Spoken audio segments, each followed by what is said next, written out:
I have not. I have not.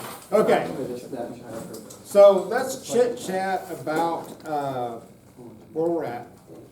So, and the reason that I had to do some of these graphically is because, like I talked about yesterday, if I don't, then the trig function part of this becomes like a train wreck. So if you look at what's happening like on, like let's say for example on number 6, you got b plus c plus d.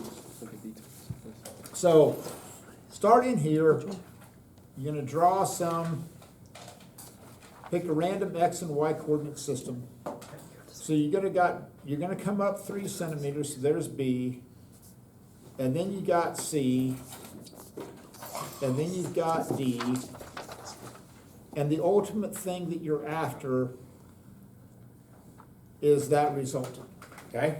So even if you just do just a rudimentary sketch, okay? Just a rudimentary sketch, you gotta figure that this angle is gonna be somewhere between 90 and 180 degrees, okay? I didn't even measure it, okay? I just did a sketch, that was it, okay? So on that one, on number 6, your angle has to be between 90 and 180, okay? If it's not, it's train wreck.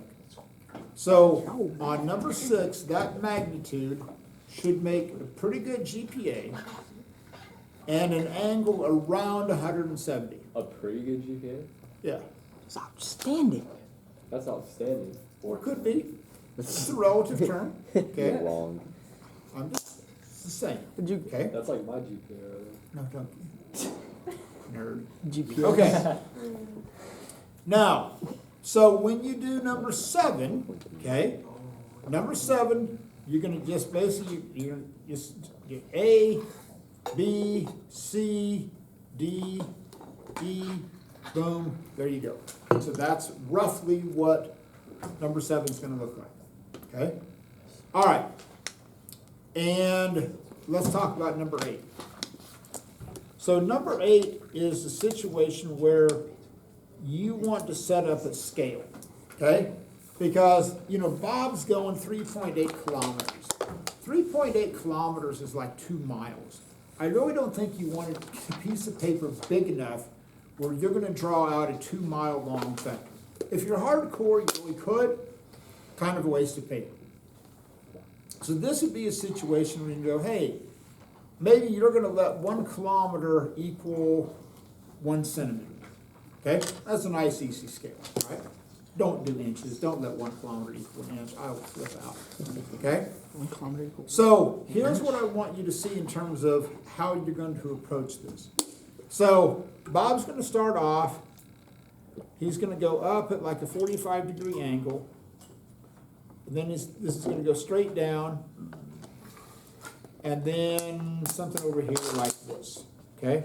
So there's the first run, there's your 270-degree angle, and then what was that last one? 225, Same one. okay? 225 degrees. Now, here's the fundamental difference about how you're gonna answer those questions on number 8. So on that first one, it says, how far and in what direction should the search party travel to find Bob if they are leaving for base camp Alpha? So this is what I want you to see, is that if you are leaving from the base camp, okay, then here's what's gonna happen. You're here and you're headed out this way. So if that's the case, you're gonna measure this angle from this positive x-axis.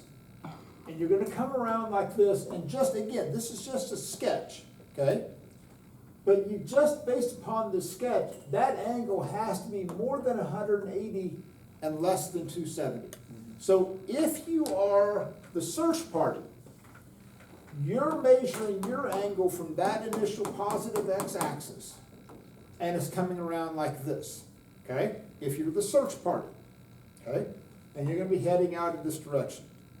Now, if you're Bob, okay, Bob's lost, and he's going, man, I can get back GPS to him, 3. okay? So here's the difference. If you're Bob, you're starting here, and you're heading up this way. So if you're Bob, your angle is going to be measured from this axis, and it's going to come up like this. So Bob's angle has to be somewhere between 0 and 90.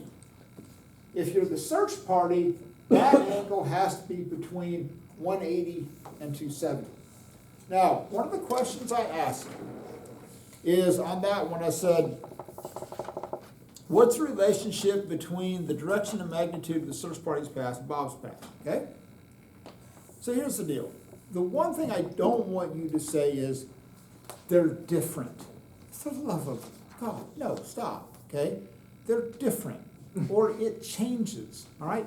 That's so nebulous. The English language has more words in it to describe things than any other language, okay? So just don't, okay? Get more specific. And then if you think about it, they're just going in opposite directions, okay? So you can say that. You can say they're 180 degrees opposite. Just don't say their angles are different, okay? It's too nebulous, okay? Now, when we get into vectors, especially dealing with forces, okay?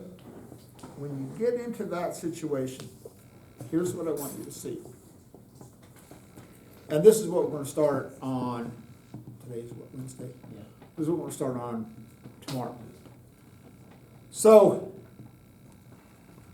when you look at forces, basically every force problem that you're going to have can only be one of two things.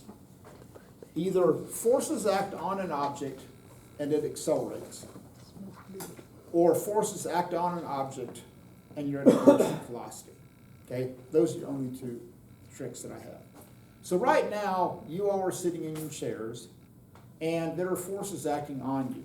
Okay? Gravity is pulling you down. The chair is pushing you back up. Okay? And those two forces add up equal to 0. So when you draw vectors, no matter how many there are, especially force vectors, and you end up back where you started, like if Bob heads up that way, and those vectors end up back at the origin, that means that you're not accelerating, and you're at a constant velocity.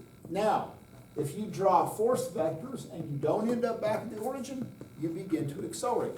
So like if I won't do this because I like Louis, but if I went up to Louis and I grabbed that chair and pulled it out from underneath him, he would begin to accelerate because then his vectors wouldn't be ending up back at the origin. So literally every force problem that we're going to have is going to play out one of two ways. Either you're going to draw those force vectors and you're going to end up back at the origin and you're going to be at a constant velocity, or they're not going to end up back at the origin and you're going to begin to accelerate. Now, once you begin to accelerate, what are your only two options that you can do? Speed up or Speed slow. up. Speed up or slow down. Guess what? Those are the ponies that I had to pull from. Every force problem that I have to decide, hey, do I want this thing to accelerate? Do I want to move it at a constant velocity? If I wanted to accelerate, guess what? I can only make it Speed up or slow down. speed up or slow down. That's it. Okay? So all forces are is an extension. So either I make the vectors end up back at the origin, like Bob headed back to the camp, or I don't have them at the origin. The search party comes out there, the object is going to accelerate. That's it. Those are the only two games that we have in town. Okay? All right. Cool with that? Everybody cool with that first part? Cool. We're good. Cool. Okay. Now, so let's move on to question number 9. So on this one, now we're going to transition into trig functions, okay? So let's do a quick review of trig functions. We're only going to deal with the big 3 of sine. I cannot write in Galaxy today. Pink. No. Sine, cosine, tangent. So sine, how do you find sine? Opposite. Opposite over Hypotenuse. hypotenuse. Cosine is Adjacent over hypotenuse. adjacent over the hypotenuse. And tangent is Opposite over adjacent. opposite over adjacent. The other thing we're going to use is the Pythagorean theorem, which is a squared plus B squared. equals C squared. c squared. Now, here's the kicker on these. What's the only type of triangle these trig functions work on? Right triangle. Right triangles, okay? Now, in case you haven't noticed, on a lot of these vectors, you're not at a right angle. So what we have to do is a process called deconstructing the vector, okay? And it's like, oh, Mr. Burkamp, that's tough, okay? It's really not. All we're gonna do is just find the x and y components of stuff. So let me give you a simple example. So we're going to deal with these same vectors A, B, C, D, and E. So if you look on vector A, and again, we're not going to draw these out to scale. We're done drawing things to scale, okay? But a lot of times it's handy to make a sketch, all right? So vector A is 5 centimeters at 0 degrees. So here's what I want you to see in terms of how this process works mathematically and graphically. So Louis is starting here, and Louis needs to get to this point out here. So there's two ways that I can tell Louis to get to that point. One option is I can say, hey, Louis, you need to move 5 centimeters at 0 degrees. He goes, got it, Mr. Burkamp. Fantastic. I know 0 degrees is along that positive x-axis. He's going to walk out here 5 centimeters. Boom, he's there. Okay? It's cool, right? Now, let's say Devin goes, Mr. Burkamp, I'm a Cartesian coordinate kind of guy. Okay? I like Cartesian coordinates. Is there a way that you could get me there using Cartesian coordinates? It's like, Devin, just for you, we'll make this exception. So here's the deal. So the other way that we can get to this point, right, is by an x and y coordinate system. So the other way that we can describe that point is that we can say you can go out 5 centimeters in the x direction, and then you don't have to go anywhere in the y direction. So if I say, hey, Louis, I need you to move 5 centimeters at 0 degrees. Got it. There. Okay? Now if I go to Devin, and Devin go, I need you to go to the point 5 centimeters 0. Are they both going to end up at the same point? Yeah. Both equally valid descriptions of how to get to that point.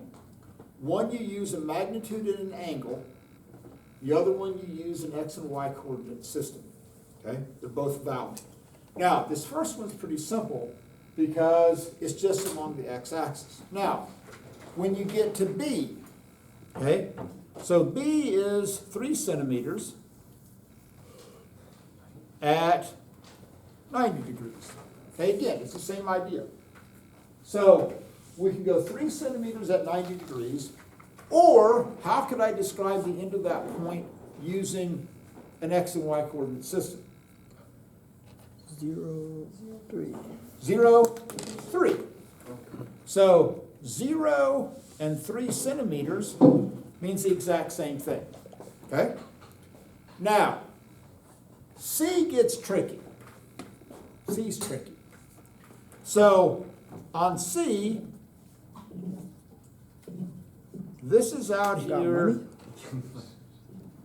at a, I can listen to an elephant drink. So, and this is 4 centimeters. Okay? Now, here's the problem. And I'm going to show you 2 ways that you can do this. Okay? Personal preference then. Actually, 3 ways. So, one option is you go, Mr. Burkamp, I like measuring things. I like drawing things out. Okay? So one option is that you could take your protractor, you could draw that vector 120 degrees, you could measure that line of 4 centimeters, okay? Right? It's cool. And then what you could do, if you wanted to, you could take your ruler and you could measure the y component and the x component. Now, this is important that you understand this from a grand idea. So you're in that second quadrant. So what do you know about the sign of your x component? Positive or negative? Negative. So this is going to be some negative x and Positive one. some positive y. So this is what's known as deconstructing a vector. So if you do this graphically, you would measure a line 4 centimeters long at 120 degrees. And then you would take your ruler and you would measure this length, and then you would measure this length. Okay, that's what you could do this. Okay, it works. Not very efficient, but it works. Like Mrs. Burkamp, I love protractors and rulers. I'm president of the geometry club. Good for you. Okay, and it works, but it's not very effective. But it works that you understand this in terms of what we're trying to do. But here's the bigger picture, is that I could tell Carolina to move out here so many centimeters in a negative x direction, and then move up in the y direction. And she would end up at the exact same point as if I told Vitor, I said, Vitor, here's your vector. You walk 4 centimeters at 120 degrees, okay? Both of you are going to end up at the exact same point. One of you is going to walk out in the x and come up in the y. Vitor is just going to walk in the straight line. They're both going to end up at the same point, okay? So what we're going to do is we're going to use trig functions to find these x and y components. Now, let me show you how trig functions used to be done way back in the day. So this is kind of cool. This is it's old, okay? So this is a physics book that was published in 1902. Those Jehovah's. Okay? This is older than I am, okay? This book is 120 years old, okay? It's seen this day, okay? But what's cool is that, and old books are fascinating, because if you look back, like in the index of topics, and let's say you want to find the word proton, okay? It's not there. Little thing. There's no protons, there's no neutrons, there's no electrons. You know why? They weren't discovered yet. We hadn't found them yet. Okay? At that point, we thought the atom, which is from the Greek word atomus, which means indivisible. At that time, 120 years ago, we thought atoms were the smallest subatomic particle possible. And that's why we called it atoms, because we thought they were indivisible. Okay? So literally, it wasn't until about the late 1918, early 1920s, that's when we found electrons, protons, and neutrons. So literally, if I was teaching this class 120 years ago, there would be no discussion of subatomic particles because we didn't know that they existed at that point. Now, here's how trig functions used to be done. And this is how I learned how to do them. So in the back, there is, I gotta find it, I just had it. Okay? This is what's called a trig table. So what it did is that you had these angles, 0, 1, 2, all the way through 90, and this is gonna be important. This is all the way through 90 degrees. That's as far as it went. There was no 100, there was no 180, there was nothing like that. It only went through 90. And it had the sine and tangent values of these numbers. So, and literally when I was in high school, and this is in the early 1980s, calculators at that time could basically add, subtract, multiply, and divide. That was about it. Calculators did not have the capacity to do trig functions. So when I learned how to do trig functions, like let's say for example, I needed the sine of 30 degrees. In any advanced science or math textbook, in the back of it, you would find these tables. And you would go through and you would find, oh, I need the sine of 30 degrees. So I'd come down here, I'd find sine of 30, oh, that's 0.5. Oh, I need the tangent. Oh, that's 0.577. So what you would do is you would look up those numeric values, 0.577, tangent of 30 degrees, and then that's what you would plug into your calculator. okay, because you could not punch in tangent 30 because it didn't have the capacity. But you could plug in 0.577 times a vector and get it that way. So this is going to be important in terms of when my training, I always had to work off of angles less than 90 degrees because trig functions stopped at 90. That's as far as they would go. So in this situation, let's just say, instead of 120, let's just start with something simple. Let's say that was 4 centimeters at, say, I don't know, 60 degrees, okay? So let's figure out the trig functions first on a simple angle, and then we'll apply those to one that's a little bit more complex. So what that vector is going to represent is your hypotenuse, okay? You're always going to have your hypotenuse. So what you've got to be able to do is deconstruct this into an x and y components, all right? So pop.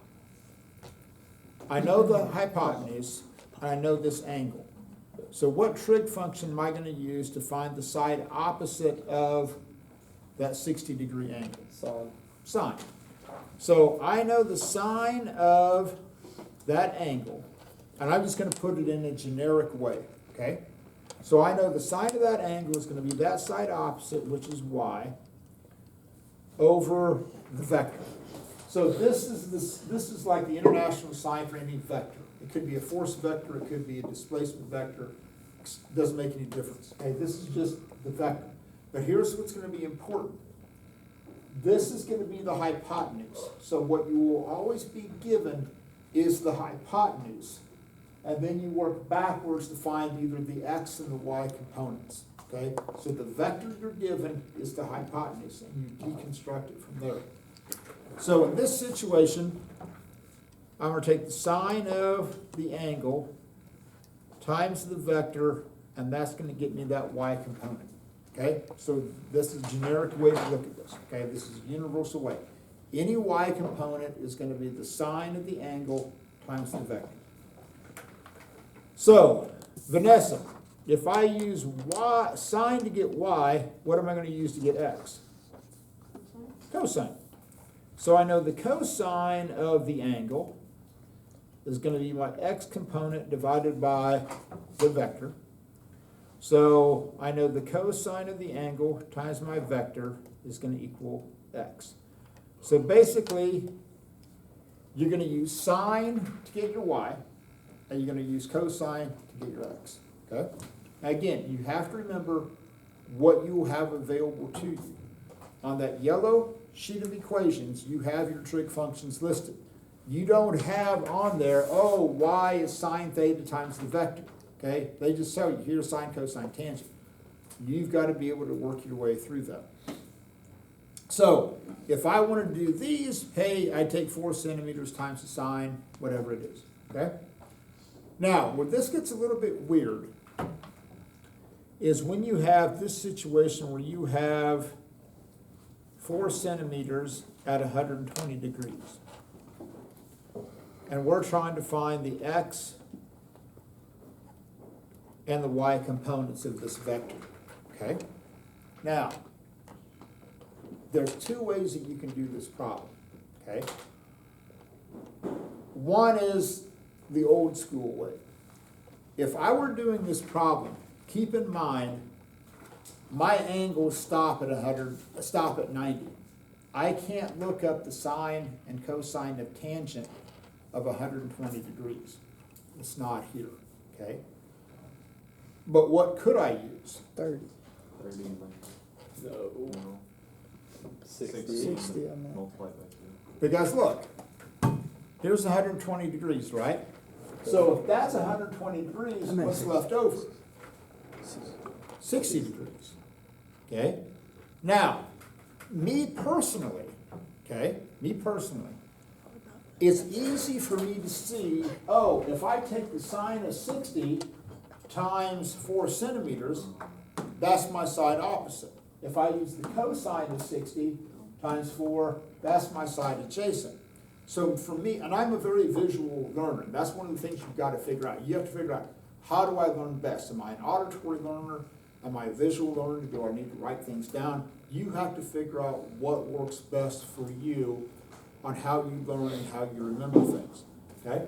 So in this situation, if it were me, okay, if it were me, what I would do is I would take 4 centimeters times the sine of 60 degrees to get my y component, and then I'd take 4 centimeters times the cosine of 60 degrees to get my x component. Now, but here's what you have to be careful of, okay?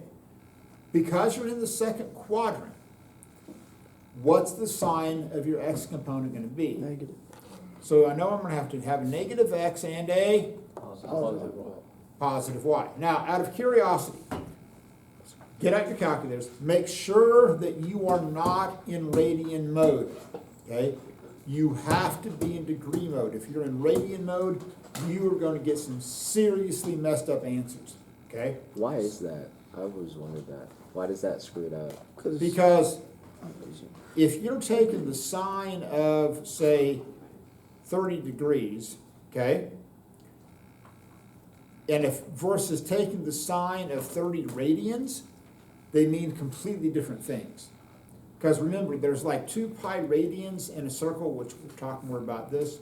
So if you have 30 radians that you're punching in, that's like saying that you're going to end up somewhere weird within this circle, because there's 2 pi radians in a circle. Oh. But if you say 30 degrees, then you're right there. That's why you get completely different answers if you're in radian mode versus degree mode. Okay?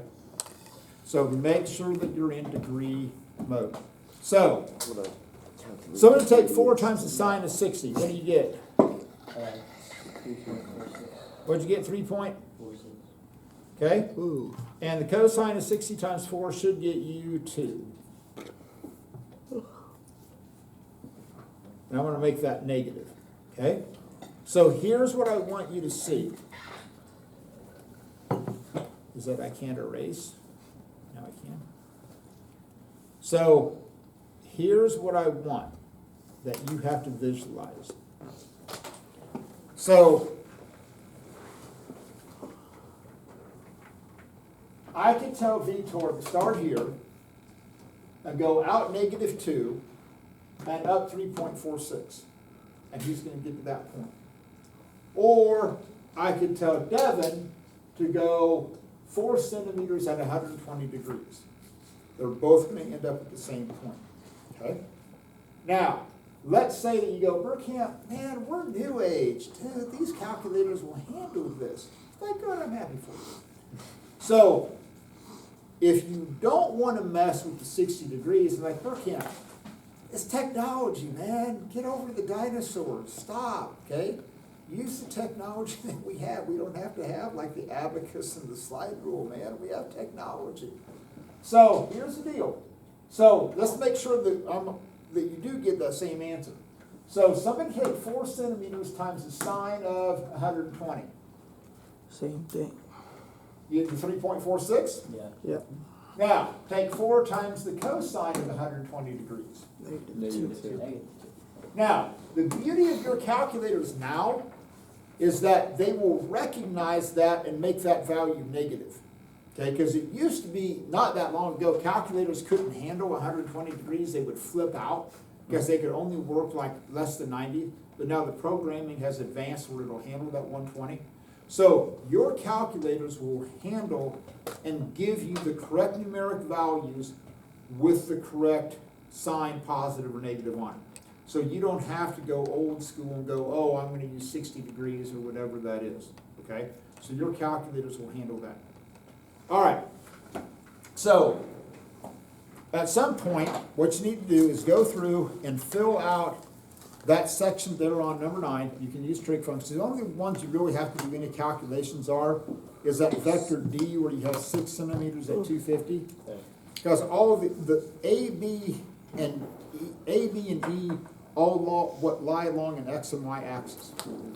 Now, here's what we're going to do, and this is going to be the heart and soul of this. So over on the back side, And I'm gonna work this first one together so that everybody's cool about how I want this done. So, what you're gonna do is,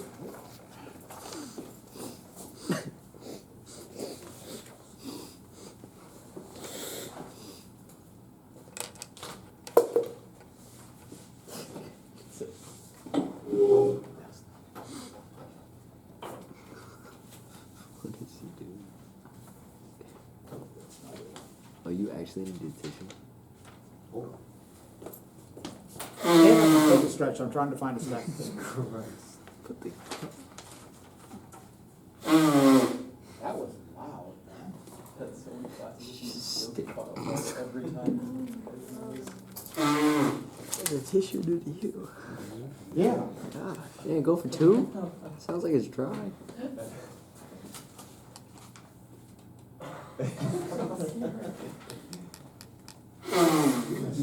Scare small children. Man.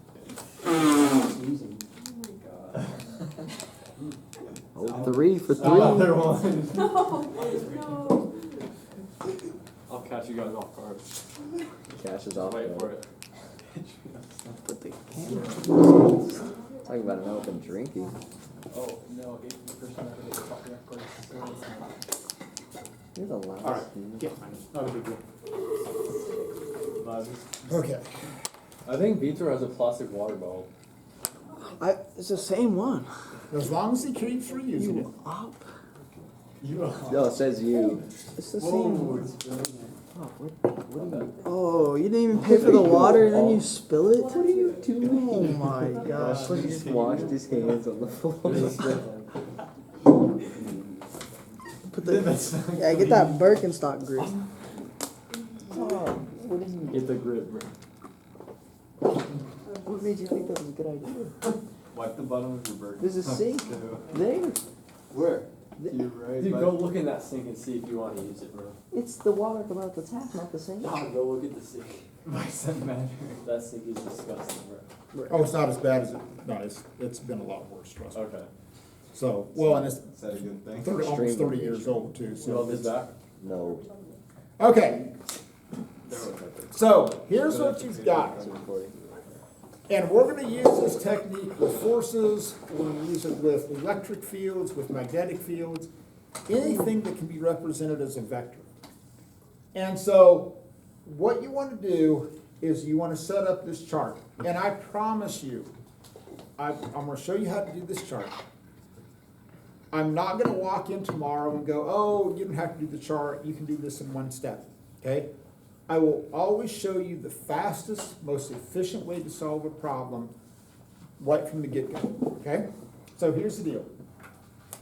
So if you look over there, what you're gonna do is, it's gonna force you to stay everything organized.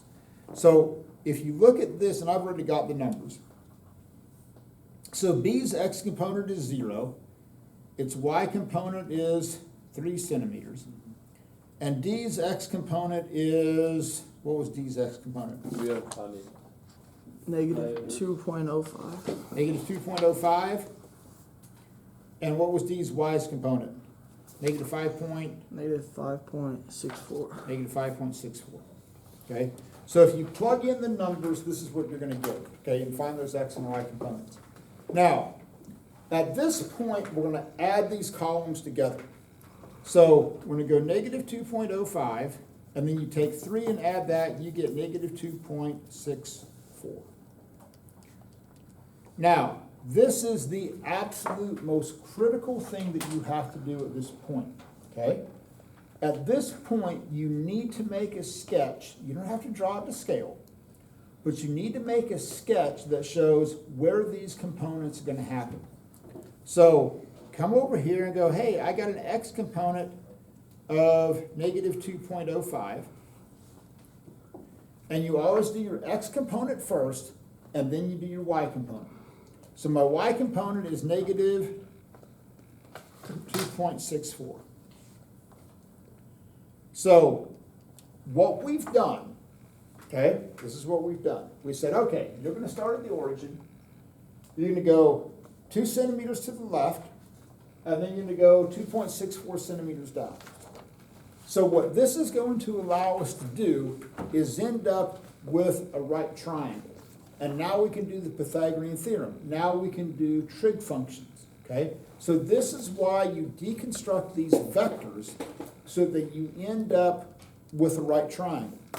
So how are you going to find that hypotenuse? What are you going to use? The square root. Pythagorean theorem, right? So this is why you want to work with right triangles, because then you can use the Pythagorean theorem. So somebody take 2.64 squared plus 2.05 squared and the square root of all of that. It's 3 something.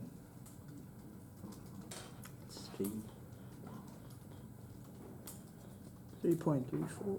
3.34 centimeters. Now, if you just tell me the resultant is 3.34 centimeters, is that enough information? No, No. Why? because you don't have direction. Yeah, I've got the magnitude, but I don't know the direction. So that's like saying, hey, you know, Close, look. Keaton and I are gonna meet for lunch. That. All right, we'll meet at noon. Yeah, Okay. 3.34. Well, that's cool, but I don't know where we're meeting. It's like, I might go to, you know, McDonald's, he might go to Freddy's. It's like, well, we were at noon for lunch, but we weren't at the same place. Or if I say, hey, let's meet at Freddy's, cool. What time? You gotta have both bits of information. Now, this is where your calculator will lie to you. Okay, and you're going, Mr. Burkham, no, it won't. My calculator's my best friend. It will never lie to me. Okay? Problem is your calculator doesn't understand angles and how we work in a coordinate system like this. So we need to find this angle, right? Yeah. We need to find this angle. So what you're gonna do, I'd recommend you do inverse tangent. So somebody take the inverse tangent of 2.64, opposite over adjacent. And these are both negatives, okay? So somebody take the inverse tangent of negative 2.64 divided by negative 2.05. 52.17. So call it 52.2 degrees. Huh? Why is that problematic? That would be in the first quadrant. Yeah, if you tell me 52.2 degrees, I'm going to be somewhere up there. Huh? 2/3. So what can you do? Add 180. Now, think this through. This is why it is so important that you make a sketch, okay? So this angle here is 52.2 degrees. But I don't want 52.2 degrees. Where do I want to measure that angle from? The positive x-axis. From that positive x-axis around like that. So now we're going to do just like Pop said. What are you going to do? Add 180. Add 180 to it, and then you get 232. That's why you make the sketch. Now, let's just play the what if game. Okay, let's just play the what if game. What if you had had negative 2.05 and positive 2.64?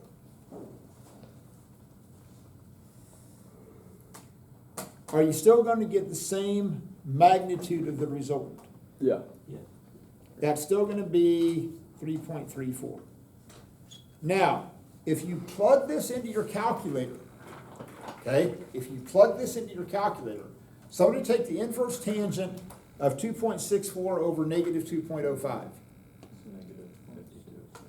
Your calculator says the angle is negative 52.2 degrees. If you put down negative 52.2 degrees, what does that mean? They're in the. I don't have the faintest idea what that means. I don't know where negative 52.2 is. I don't know if negative 52.2 is over here, like negative 52.2 less than 360. Is it down here is negative? I got nothing, okay? So that's the problem with negative angles, is that I don't know where those, I don't know what that negative 52.2 degree means. So this is why I say your calculator will lie to you, okay? And it will give you a negative angle which has no meaning, okay? I don't know what negative 52.2 means. Now, what I would do, okay, I'm old school. What I would do is that I wouldn't even worry about this. What I would do, I just treat these as two positive values. I just take the inverse tangent of 2.64 over negative 2.05. I just get this angle, and then I decide what I have to do with it, okay? Like in that situation, do I add 180 to it? Do I subtract 180 from it? That's the easiest way to do that, okay? So this is why I said your calculator does not understand negative values, right? It flips out. That's why you have to make that sketch, okay? And that's the most vital thing that you've got to do. Now, let me give you a word of advice. So I'm going to turn you loose, and you're going to finish this up. So like on number 12, okay? So you're going to take B, C, and D.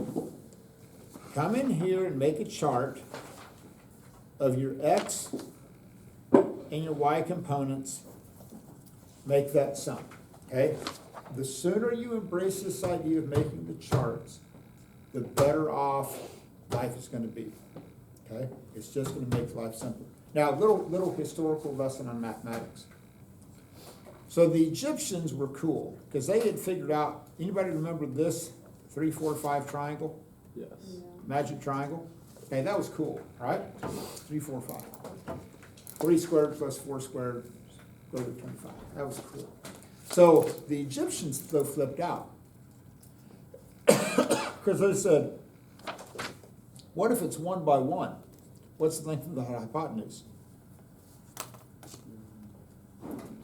Square root of 2. Egyptians kept that a secret because they didn't know what to do with it. And they were afraid it was going to destroy mathematics because they thought all mathematics had to be based upon whole numbers. And they didn't know what to do with that. So that was literally an Egyptian mathematical secret, was the square root of 2, because it was like, this is awkward. We have the square root of 2 and we don't know what to do with it. Bad. Okay, so I'm done. So finish this up. This is what's due tomorrow. I cannot recommend this enough. Take the time. You don't have to draw it to scale, but make a sketch so that you can see what's going on with these vectors. So let me give you a hint. On number 13, that angle should be between like 70 and 90 degrees. And on number 14, that angle should be between 160 and 180 degrees. So that way you'll at least have some idea if you did those right. So, I'm done. Do you want to work on your test? Yeah. Okay. Want me to turn this off? Yeah, turn that off.